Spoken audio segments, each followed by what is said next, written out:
Anzuelo, aux éditions 404 graphiques, de Emma Rios, qui était au départ une dessinatrice espagnole de comics.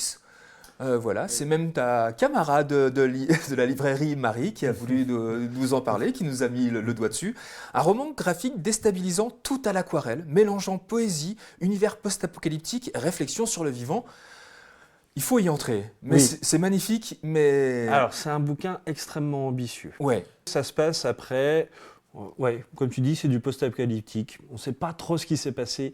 Des espèces de gigantesques créatures appelées chagrines apparaissent dans la mer et ont sauvé 3 personnages, Ouais. 3 ados, qui vont s'échouer un peu sur une île déserte et qui vont essayer petit à petit de renouer une espèce de lien entre eux et la mer et l'île, la nature, et ils ont muté. Il y en a une qui peut se transformer en oiseau, mais au prix de son corps, mais elle peut revenir. Il y en a un qui peut s'évanouir dans l'air, Ouais. voilà, partir en poussière dans l'air avant de se recomposer. Et le dernier a des branchies qui lui ont poussé et il peut communier avec l'eau. Et en fait, à partir de ces 3 personnages-là, vont arriver d'autres réfugiés, un peu plus tard, oui. qui n'ont pas tous muté, certains ont des pouvoirs, mais tout n'est pas expliqué.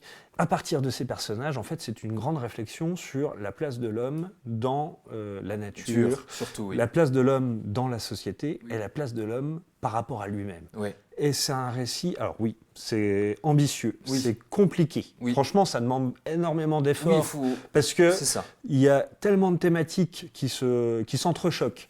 Il y a... Et puis le dessin n'est pas net. Voilà, tout est tout est à l'aquarelle. Il est magnifique son dessin, clairement, mais... Et quand je parle d'évanescence des personnages, il y a des espèces de fusions permanentes avec la nature, Oui. entre eux, et ça rejoint le fond rejoint la forme parce que le dessin rend ça.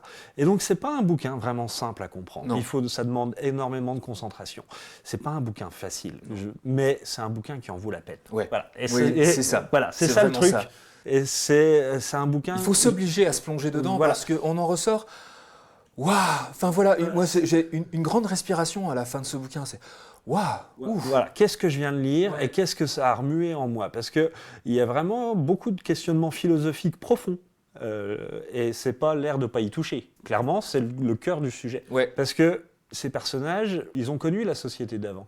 Là, ils peuvent refaire un nouveau monde. Mais ils ont que la nature à portée de main. Il n'y a que de la nature. Ils sont, comme tu disais, sur une île déserte, il n'y a plus rien d'autre. Il n'y a que... Et il va falloir... les pouvoirs, voilà. Et il va falloir qu'ils fassent à leur propre choix. Oui. Et leur propre choix, par exemple, c'est non, je ne veux pas exploiter d'animaux. Oui. Je ne veux pas ça. Je ne veux pas manger de viande.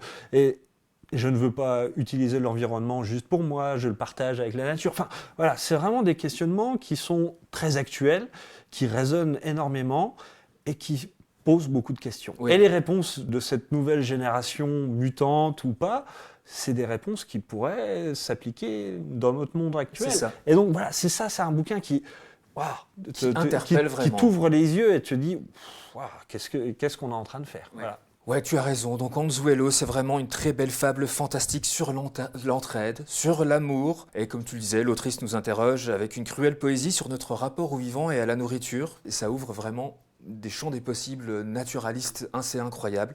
Ça s'appelle donc Anzuelo, c'est aux éditions 404 graphiques et c'est de Emma Rios.